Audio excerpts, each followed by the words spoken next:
আজ বেলা ১:৩০টায় উত্তরার milestone college ক্যাম্পাসে বিধ্বস্ত হয় একটি প্রশিক্ষক বিমান। সামাজিক যোগাযোগ মাধ্যম সহ পুরো দেশের চোখ এখন মাইলস্টোন কলেজে। সামাজিক যোগাযোগ মাধ্যমে অভিনেতা তৌসিফ মাহবুব লিখেছেন, যারা উত্তরার আশেপাশে আছেন, রক্ত দিতে পারবেন, তারা আশেপাশের হাসপাতালে চলে যান।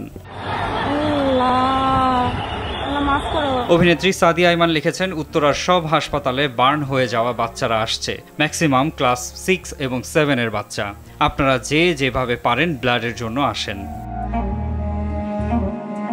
এর আগে ফেসবুকে অভিনেত্রী মেহজাবিন চৌধুরী লেখেন, উত্তরার দিয়াবাড়িতে মর্মান্তিক বিমান দুর্ঘটনা, অত্যন্ত মর্মাহত, সকলের জন্য প্রার্থনা করছি। ইউটিউবার সালমান মুক্তাদির একটি স্ট্যাটাসে লিখেছেন, দেখতে একেবারে ভয়ঙ্কর, আল্লাহ তুমি বাচ্চাদের হেফাজত করো, তারা সবাই জীবিত হয়ে বেরিয়ে যাক। Content creator Iftekhar Rafsan video share দিয়ে লিখেছেন, আল্লাহ তাদের সহায় হন।